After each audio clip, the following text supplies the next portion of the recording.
Shalom, selamat pagi dan salam sehat buat kita semua. Semoga hari ini lebih baik dari hari yang kemarin.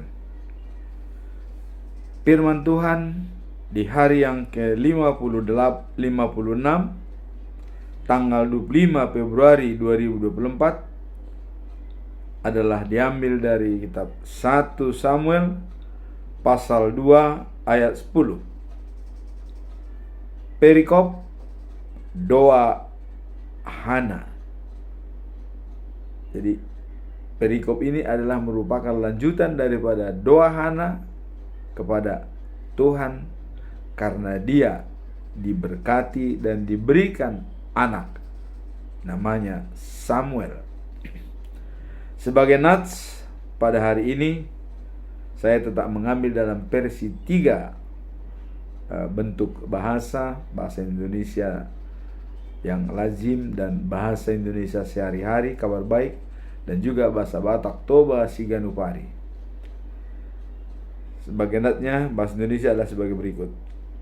Orang yang berbantah dengan Tuhan akan dihancurkan atas mereka.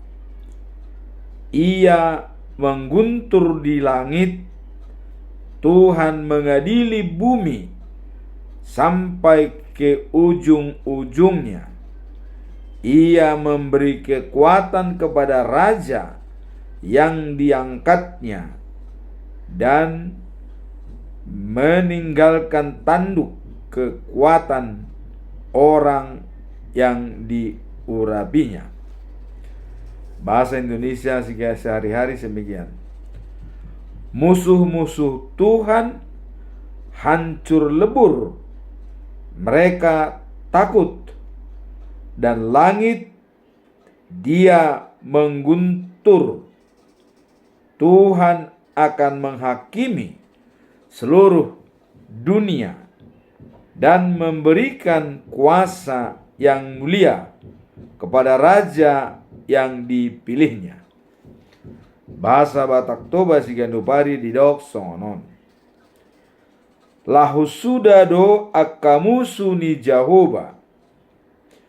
Bahenon nama porhas sian benua gijang.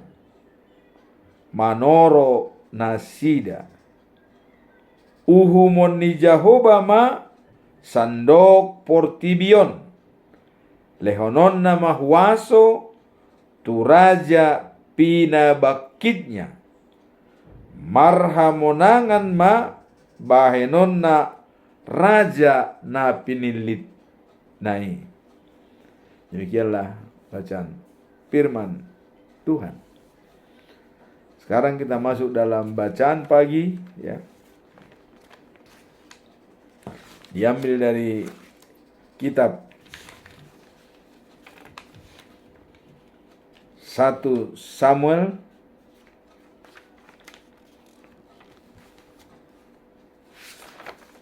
pasal 3 ayat 1 sampai dengan 31.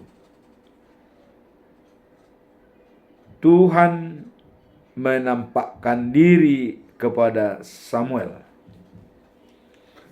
Apa makna dari perikop ini? Pada perikop ini kita diajarkan tentang pentingnya mendengar suara dan respon yang tepat terhadapnya, serta bagaimana Tuhan memilih untuk mengatakan dirinya, termasuk orang-orang yang dianggapnya kecil seperti Samuel. Ini juga pernah ada contoh Tuhan menampakkan diri kepada Nabi Yesaya. Pada waktu Yesaya tidur, dia melihat Tuhan Allah dan dia merasa takut karena dia berdosa. Sebab barang siapa melihat Tuhan bisa akibatnya adalah kematian. Namun ada malaikat yang mengambil api dan mencoba memberikan kepada mulutnya Yesaya sehingga dia menjadi suci. Maka dikatakan kamu sudah suci dan bisa melihat Allah. Kemudian ada suara dari Allah, dikatakan begini siapa yang akan membawa berita kita untuk semua orang? Dan datang Nabi Yesaya mengatakan, inilah aku dan utuslah aku. Jadi suara Tuhan kepada kita, khususnya kepada Nabi Yesaya, dan langsung direspon dengan tepat. Inilah aku Tuhan dan utuslah aku. Karena tadi Tuhan mengatakan, siapa yang akan membawa berita kita kepada semua orang? Langsung dijawab, direspon dengan baik, inilah aku, utuslah aku. Nah, kemudian dalam perikop ini adalah Samuel. Bagaimana tentang pendengaran Samuel terhadap suara Tuhan? Mari kita lihat nanti di sini dalam pembelajaran. Nah, kemudian dalam pesan moralnya di sini adalah berbicara untuk dipahami. Kemudian mendengar untuk memahami.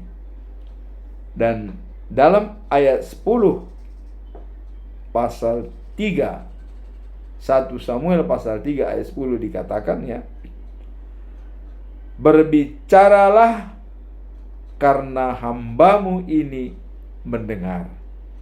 Itulah respon daripada Samuel. Sekarang apa yang mau kita lihat? Pembelajaran apa dari perikop ini yang bisa kita ambil? Pertama adalah pentingnya sikap terbuka dan kesiapan kita untuk menjalankan kehendak Tuhan. Terbuka dan siap untuk menjalankan perintah Tuhan. Kemudian pelajaran yang kedua adalah mendengar untuk memahami.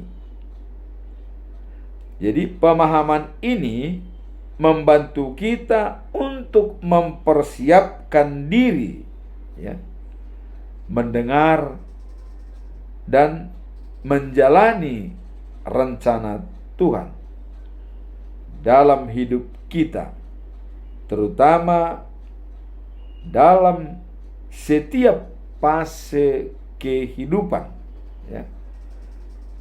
dan terutama dalam setiap fase kehidupan kita pada saat anak-anak, dewasa, dan umur yang matang dan usia lanjut atau tua.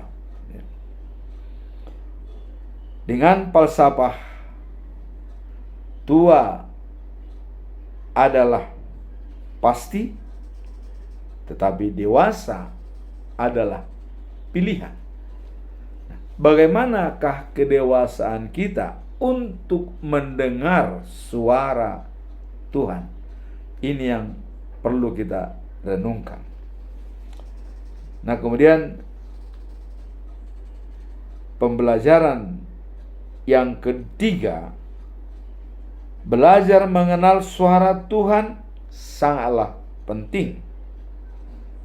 Dan biasanya itu sering terjadi pada alam bawah sadar kita pada saat kita sedang tidur Nah, contoh Samuel ya, pada saat dia tidur ada panggilan, Samuel, Samuel, namanya dipanggil oleh Allah. Dan dia menganggap itu panggilan daripada Eli. Dia pergi kepada Eli bahwa, apa Tuhan memanggil-manggil saya? Padahal bukan Eli yang memanggil. Coba kembali tidur, katanya. Dipanggil lagi, Samuel, Samuel, katanya. Udah 2 kali. Dia tanya lagi kepada Eli, loh, kok dipanggil lagi? Dan sampai 3 kali dipanggil.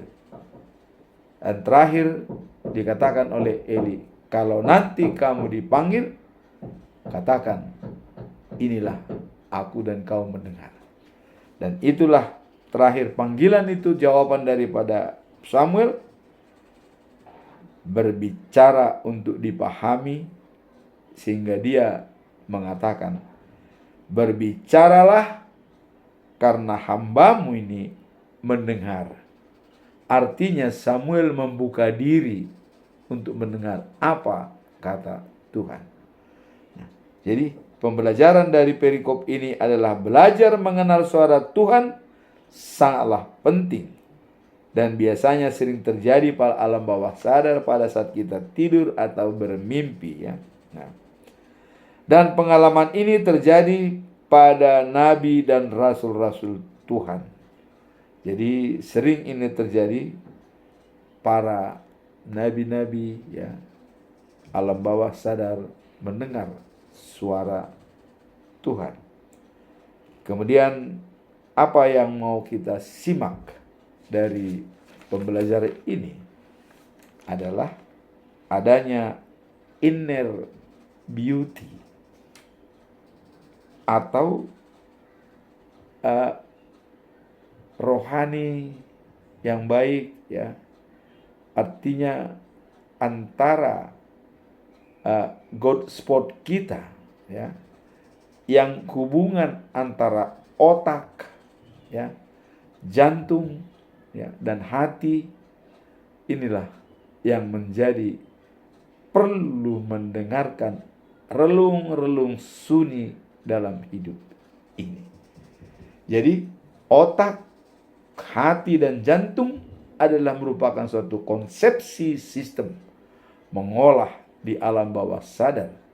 Masukan dari kita, ada stimulus yang masuk, itu direspon oleh inner beauty kita, sehingga dia menjadi outer beauty.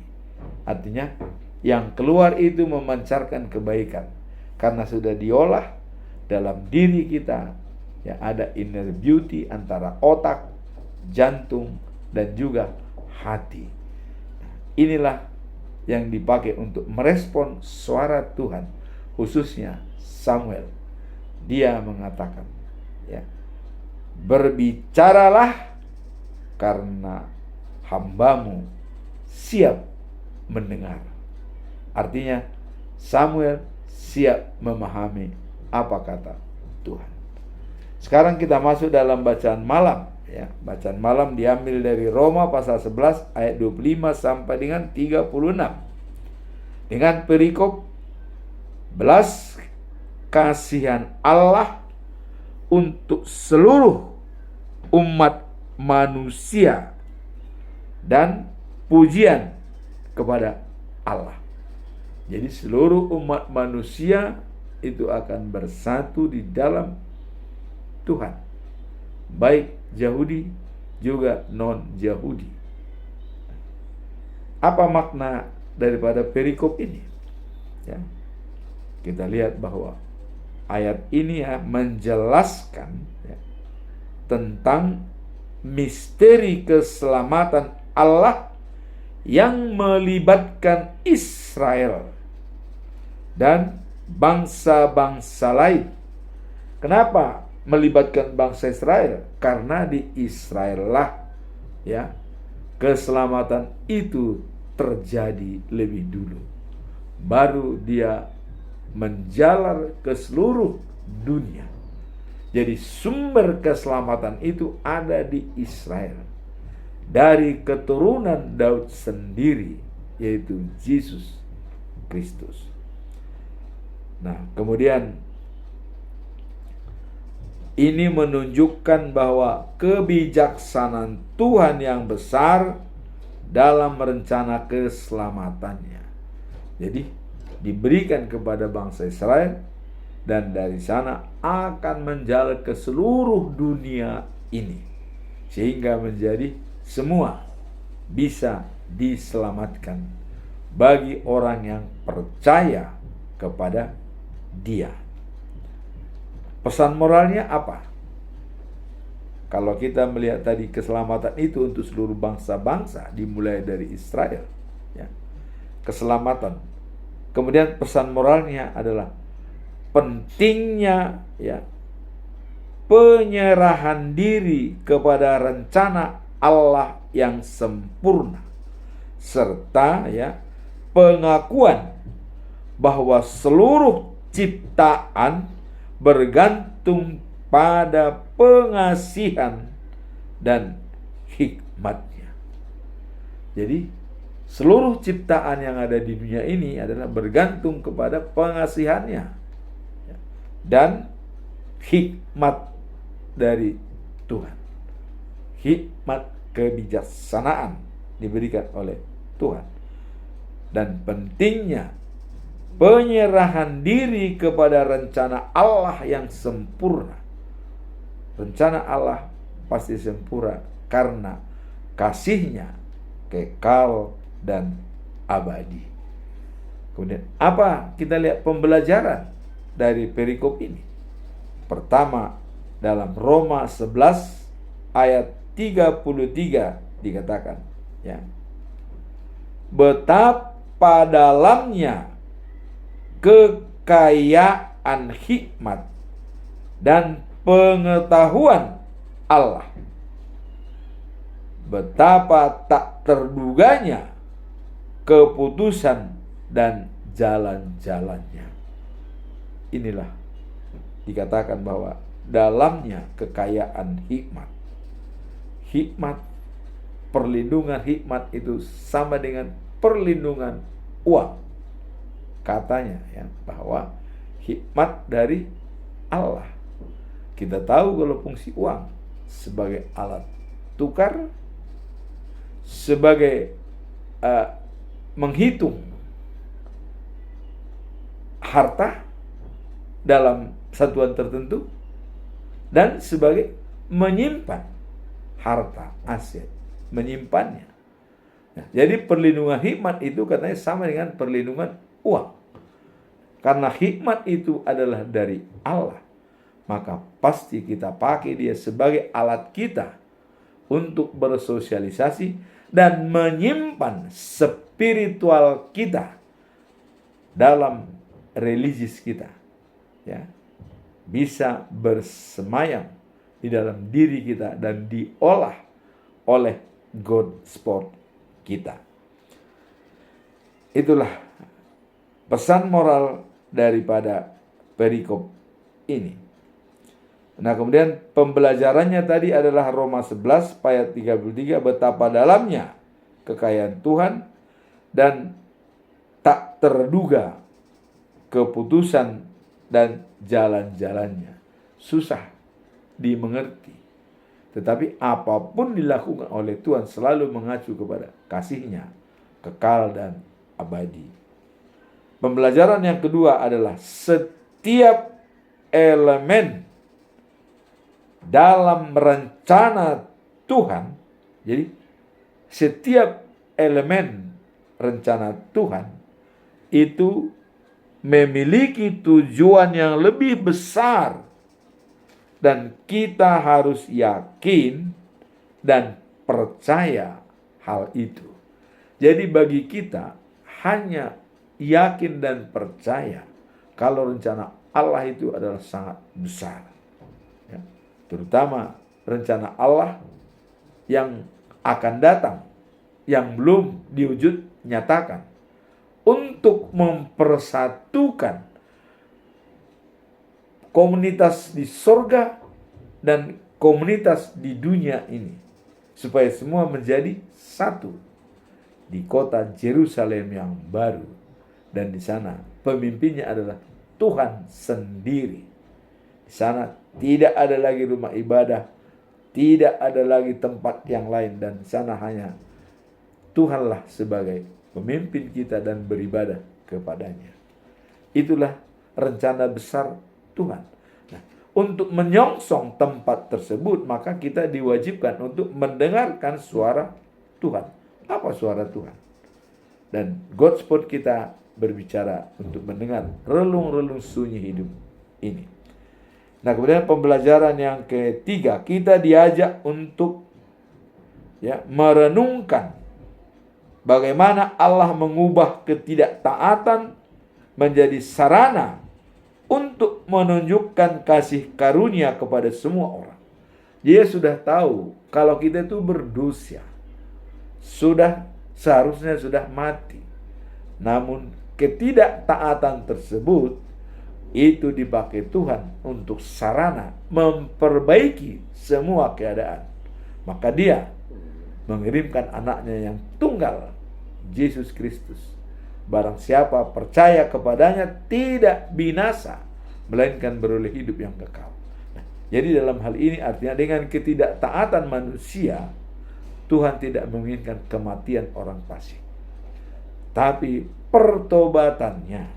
Maka dalam poin yang ketiga ini dikatakan kita diajak untuk merenungkan bagaimana Allah mengubah ketidaktaatan menjadi sarana untuk menunjukkan kasih karunia kepada semua orang. Karena karakter Allah adalah kasih. Pembelajaran yang keempat dikatakan bahwa keagungan dan kebijaksanaan Tuhan di dalam menentukan rencananya, termasuk di dalamnya misteri keselamatan yang melibatkan Israel dan bangsa-bangsa lainnya. Misteri keselamatan melibatkan bangsa Israel dan bangsa-bangsa lainnya. Mari kita renungkan apa yang menjadi tatanan kita, pegangan kita dalam hal ini. Begitu besar kasih setia Allah. Kemudian pembelajaran yang kelima adalah Tuhan memiliki tujuan yang lebih besar, dan kita diminta untuk percaya dan berserah kepada kebijaksanaannya dalam hidup kita. Jadi rencana besar Tuhan Allah, kita harus yakin dan percaya dan berserah apa kebijaksanaan Tuhan di dalam hidup kita. Itulah bacaan pagi dan malam daripada perikop hari ini. Sekarang kita masuk dalam perikop hari ini, yaitu doa Hana dalam 1 Samuel pasal 2 ayat 10. Sebelum kita masuk dalam perikop hari ini, kita tetap mengacu kepada pedoman kita dalam bulan Februari.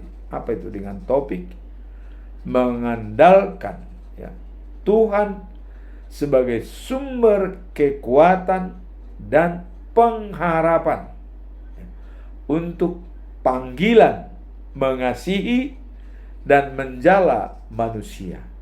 Jadi dalam hal kita mengasihi orang dan menjala siapa yang akan pengikut Yesus, kita tetap harus mengandalkan Tuhan sebagai sumber kekuatan dan pengharapan. Itulah kuncinya. Maka dikatakan bahwa dalam Mazmur 46 ayat 2 dikatakan, Allah adalah perlindungan dan kekuatan kita. Ia selalu siap dan mampu menolong dalam kesesakan. Artinya selalu hadir dalam situasi yang susah dan ketidakpastian pada kita sepanjang kita memanggil namanya. Itulah pedoman kita dalam bulan Februari. Mengandalkan sumber kekuatan kita adalah Tuhan dan perlindungan dan pengharapan. Sekarang kita masuk dalam perikop hari ini. Doa Hana setelah doanya dikabulkan oleh Tuhan Allah. Apa makna daripada doa Hana? Di mana dikatakan orang yang berbantah dengan Tuhan akan dihancurkan. Ya. Kemudian musuh-musuh Tuhan hancur lebur, mereka takut dan langit dia mengguntur. Ya. Dari langit dia mengguntur. Coba kita lihat, bayangkan. Kemudian Tuhan akan menghakimi seluruh dunia dan memberikan kuasa kepada orang yang dipilihnya. Raja mana yang harus diberikan kuasa?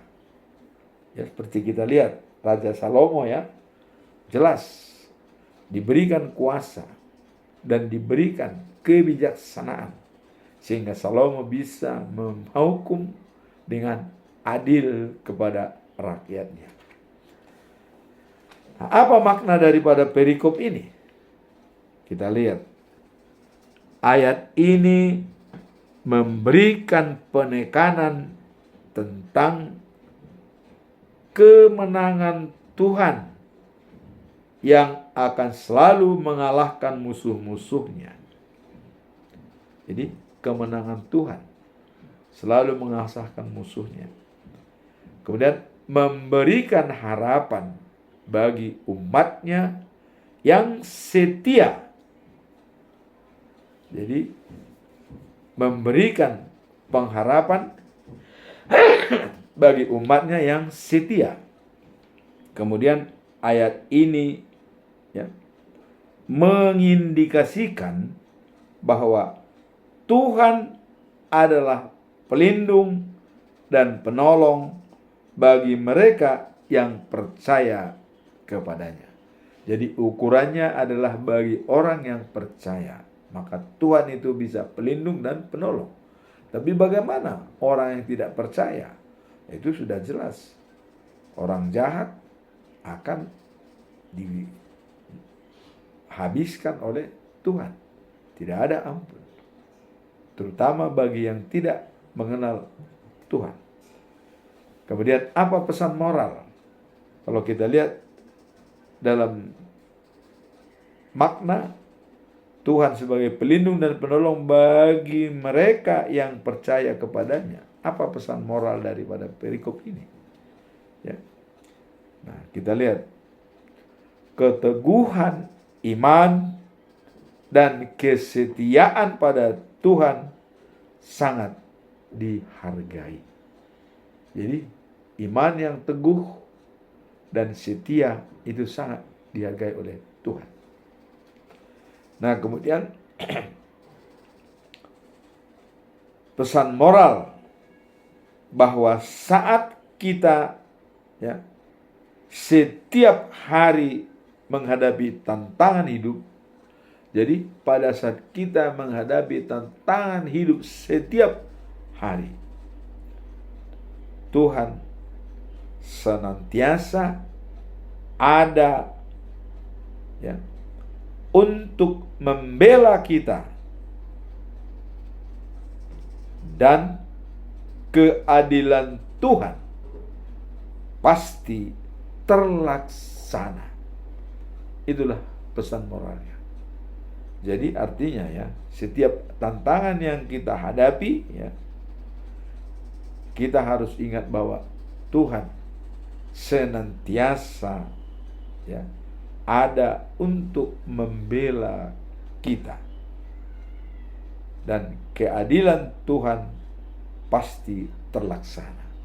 Jadi demi keadilan itu pasti diwujud nyatakan oleh Tuhan.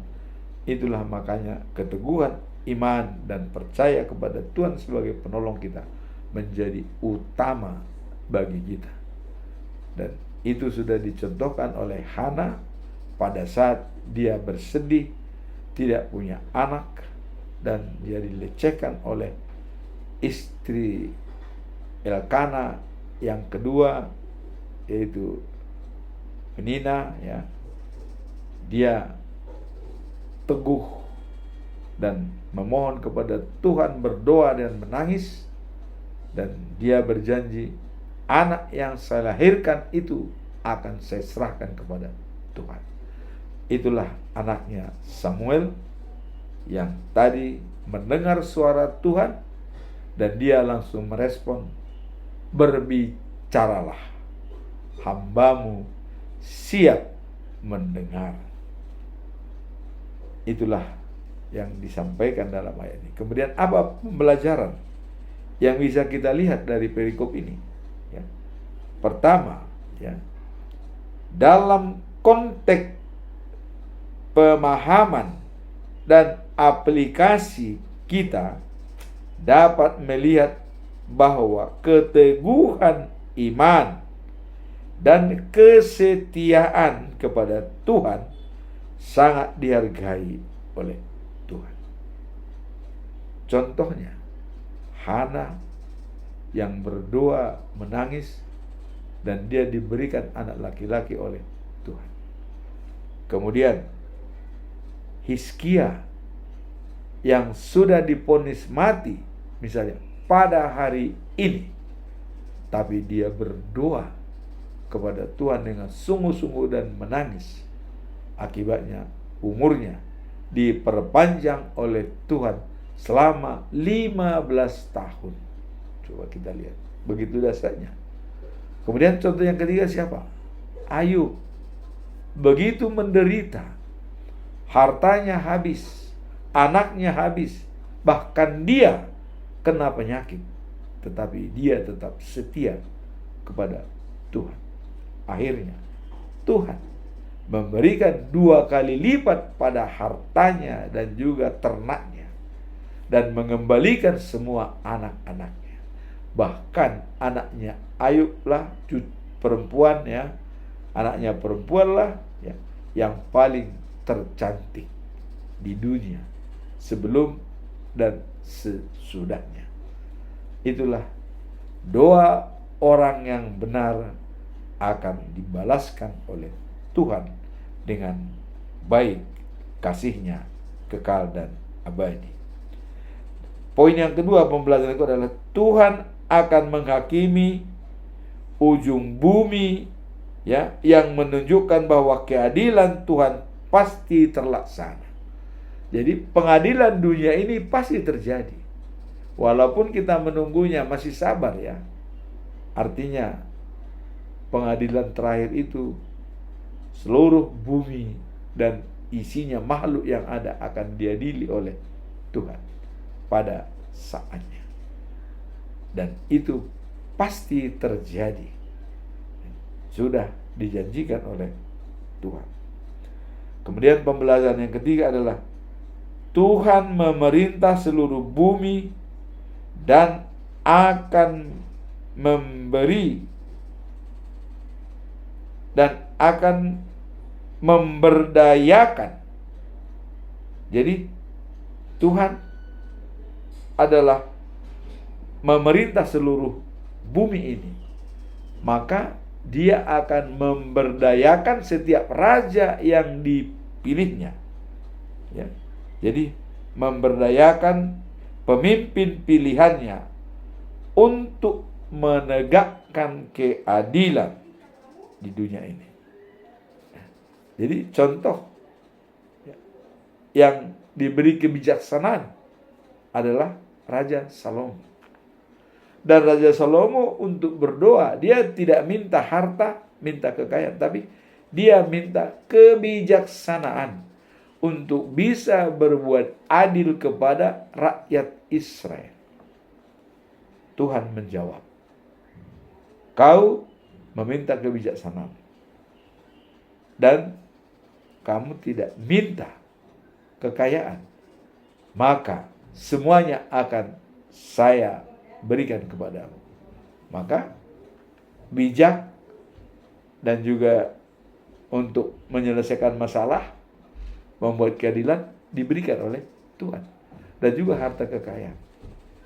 Dan waktu dia berbuat bijak, contoh salah satu adalah adanya 2 orang ibu-ibu ya, yang satu anaknya meninggal dan yang satu hidup. Tapi diklaim oleh ibu yang anaknya meninggal bahwa anaknya yang hidup itu adalah miliknya. Akhirnya mereka berperkaya kepada Raja Salomo. Itulah perkara yang pertama dihadapi oleh Raja Salomo sejak dia meminta hikmat kebijaksanaan dari Tuhan Allah. Sehingga dalam perkara tersebut dijelaskan ya, bahwa karena tidak ada yang mengaku bahwa anak yang meninggal itu anak siapa dan mengaku anak yang hidup itu masing-masing punya, dia punya strategi, disuruh pengawalnya ambil pedang. Anak ini kita bagi 2.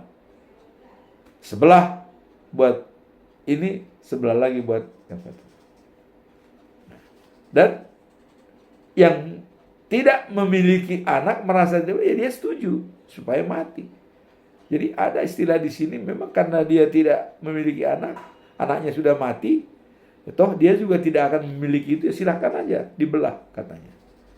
Tetapi orang yang melahirkan anak kandungnya sendiri mengatakan, Tuhan, jangan dibelah, serahkanlah kepadanya.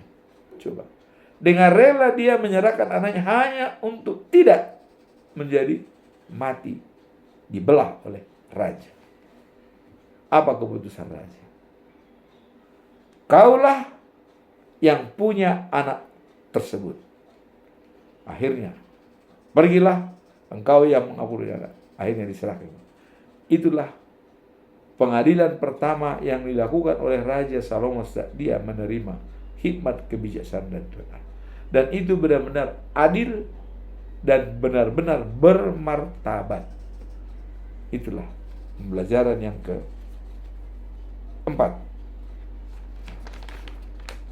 Itulah yang bisa kita lihat dari perikop ini. Sekarang kita masuk dalam conclusion. Apa conclusion daripada firman Tuhan 1 Samuel ya, pasal 2 ayat 10 ini? Apa kesimpulan kita? Saya tetap mengambil 3 pertanyaan untuk bisa kita jawab. Pertanyaan pertama adalah, seberapa dalam pemahaman seseorang tentang keadilan Tuhan, dan bagaimana hal itu dapat mempengaruhi keputusannya dalam hidup sehari-hari. Bagaimana ya pemahaman seseorang tentang keadilan Tuhan? Mari kita lihat apa yang dinyatakan dalam hal ini. Pemahaman seseorang tentang keadilan Tuhan ya, dapat sangat memengaruhi keputusan yang diambil dalam kehidupan sehari-hari. Jadi pemahaman seseorang tentang keadilan Tuhan ya dapat memengaruhi keputusan yang diambil dalam kehidupan sehari-hari. Bagaimana masalah ini? Kita lihat dalam ajaran Kristen. Apa ajaran daripada Kristen yang mendasari? Keadilan Tuhan dipahami sebagai sifat-sifatnya yang adil dan benar. Jadi kalau sudah keadilan Tuhan, itu sifat-sifatnya adalah adil dan benar. Tidak ada yang bisa membantahnya. Nah, kemudian yang mengatur segala sesuatu menurut kehendaknya. Jadi sudah dianggap tadi benar, ya, dan mengatur segala sesuatunya untuk kehendak. Kita lihat dalam Roma pasal 2 ayat 6 sampai 8 dikatakan begini. Tuhan akan membalas setiap orang menurut perbuatannya. Ya. Kepada mereka yang dengan tekun mencari kemuliaan, kehormatan, dan ketidakadaannya, ia akan memberikan hidup yang kekal. Jadi setiap orang menurut perbuatannya Tuhan akan membalasnya. Yang jahat dan kematian, tapi yang benar hidup yang kekal. Bagi yang mencari kebenaran dan keadilan dan mengakui ketidakadaannya, artinya dia datang dengan hati yang tulus dan ikhlas, hidup kekal menjadi jaminan bagi mereka. Nah, kemudian tetapi, ini ada tetapinya. Kepada mereka yang mengingkari kebenaran dan mengikuti kehendak ketidakadilan, mereka akan menerima murka dan kemarahan. Jadi sudah jelas di sini disampaikan oleh Tuhan bahwa kepada mereka yang mengingkari kebenaran dan mengikuti ketidakadilan, mereka akan menerima murka dan kemarahan dari Allah. Tapi bagi mereka yang mencari kemuliaan, kehormatan, dan ketidakadaannya, menyampaikan apa adanya, ya, ia akan memberikan hidup yang kekal. Jadi hanya ada dua dalam penghakiman tadi: hidup kekal dan kematian. Setia dan takut akan Tuhan, hidup yang kekal. Orang yang tidak patuh pada Tuhan adalah murka dan kemarahan Allah. Itulah yang bisa kita lihat dalam hal ini. Nah, pemahaman tentang kedekatan Tuhan dalam ayat ini, ya, bahwa setiap perbuatan akan mendapatkan balasannya. Ini yang mau disampaikan. Pemahaman daripada kitab Roma pasal 12, ya, pasal 2 ayat 6 sampai dengan 8, ya. Nah, kemudian dengan, ya, menerapkan pengajaran ini, seseorang dapat lebih berhati-hati dalam bertindak, sebab, ya, keadilan Tuhan menjamin bahwa setiap ada, ya, balasan yang tepat atau setiap tindakan yang diambil mempunyai konsekuensi, baik atau benar, jahat atau tidak. Jadi ada konsekuensi yang diberikan oleh Tuhan. Nah, jadi inilah pemahaman seseorang tentang keadilan Tuhan, bahwa Tuhan pasti bertindak. Dan tadi sudah kita lihat dikatakan bahwa orang yang mencari kebenaran, kemuliaan, dan ketidakadaannya apa adanya, dia akan hidup kekal. Tapi orang, ya, yang tidak mengenal Tuhan, ya, dan dia adalah mengikuti ketidakadilan, mereka akan menerima murka dan kemarahan dari Tuhan. Itulah jawaban daripada pertanyaan nomor 1.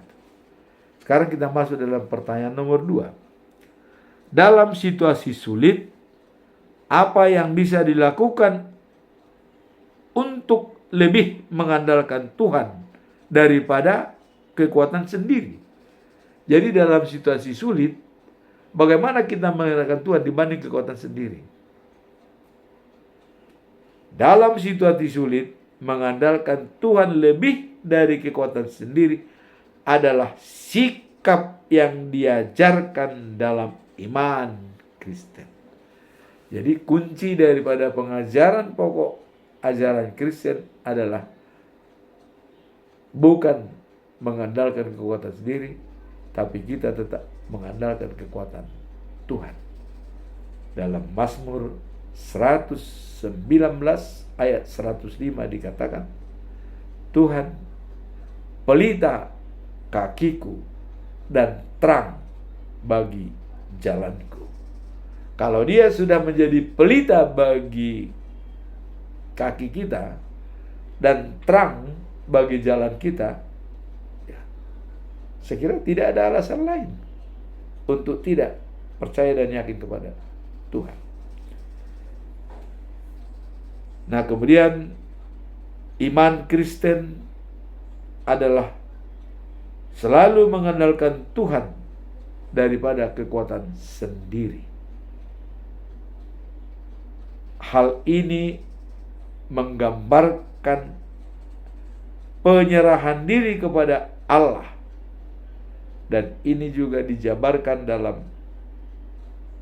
Mazmur 46 ayat 2 yang dikatakan adalah mengandalkan Tuhan sebagai sumber kekuatan dan pengharapan untuk mengasihi dan untuk menjala manusia sebagai pengikut Tuhan. Nah, kemudian dalam Filipi 4 ayat 6-7 dikatakan, janganlah hendaknya kamu khawatir tentang apapun juga. Jadi dalam situasi sulit, apa yang bisa dilakukan untuk mengandalkan Tuhan?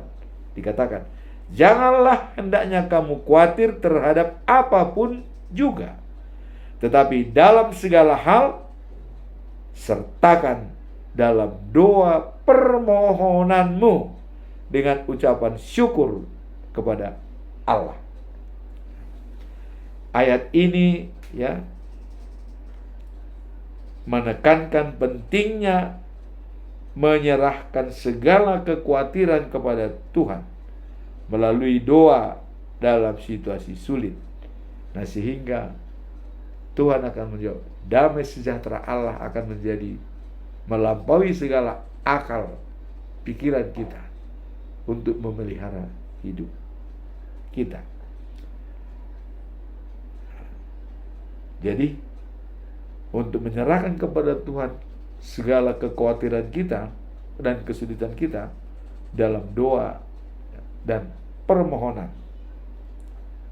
Mengandalkan kekuatan sendiri seringkali tidak cukup. Ini memang kita masih ragu dengan kekuatan sendiri. Nah, sedangkan kepercayaan dan pengharapan kepada Tuhan dapat memberikan ketenangan yang luar biasa dan dukungan ya, roh yang diperlukan dalam melewati cobaan.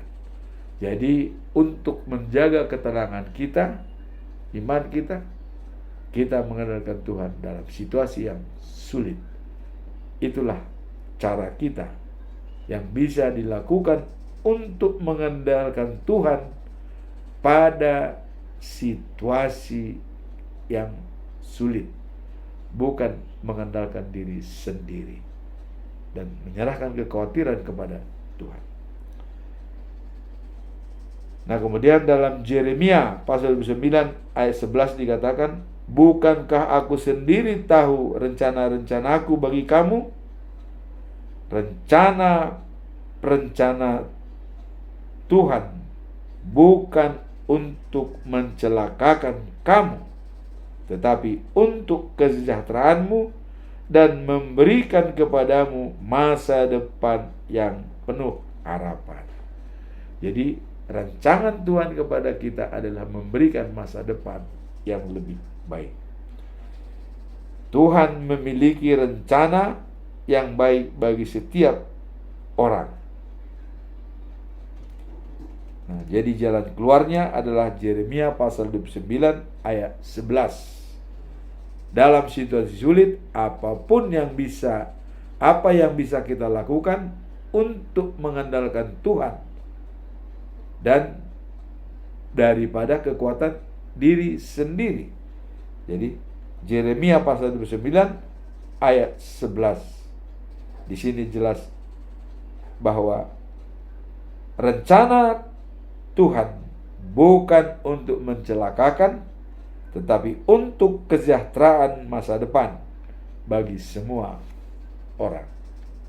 Nah, kemudian pertanyaan yang ketiga atau yang terakhir, bagaimana cara memastikan bahwa kita tetap setia dan percaya kepada Tuhan dalam setiap tantangan hidup yang dihadapi? Dalam menjalani setiap tantangan hidup, penting bagi kita untuk tetap setia dan percaya pada Tuhan, yang merupakan sumber kekuatan dan penghiburan kita. Jadi kepercayaan kepada Tuhan ini seringkali diuji, tetapi dalam setiap ujian ada kesempatan untuk memperdalam iman kita dan mengalami kasih-Nya lebih dalam. Jadi ujian itu memperkuat iman kita dan mendalami kasih yang lebih dalam. Seperti contoh tadi adalah Nabi Ayub yang benar-benar menderita, tapi dengan kekuatan iman dia eksis kembali dan lebih baik dari semula. Nah, Alkitab mengajarkan dalam 1 Petrus pasal 5 ayat 7 dikatakan begini, serahkanlah segala kekhawatiranmu kepadanya, sebab ia memelihara kamu. Jadi mengandalkan Tuhan melalui doa dan meditasi akan firman-Nya akan memberikan ketenangan di tengah kesulitan. Jadi dalam situasi sulit tersebut, ketenangan kita adalah menyerahkan kekhawatiran kita kepada Tuhan, sebab Dia akan memelihara kita. Dan ini juga dijabarkan dalam Filipi pasal 4 ayat 6 sampai 7. Janganlah hendaknya kamu khawatir tentang apapun juga, tetapi nyatakanlah dalam segala hal keinginanmu kepada Allah dalam doa dan permohonan dengan ucapan syukur. Jadi menyampaikan keinginan dan permohonan melalui doa dengan mengucap syukur. Maka damai sejahtera Allah yang melampaui segala akal akan memelihara hati dan pikiran kita. Ini jelas dinyatakan oleh Yesus.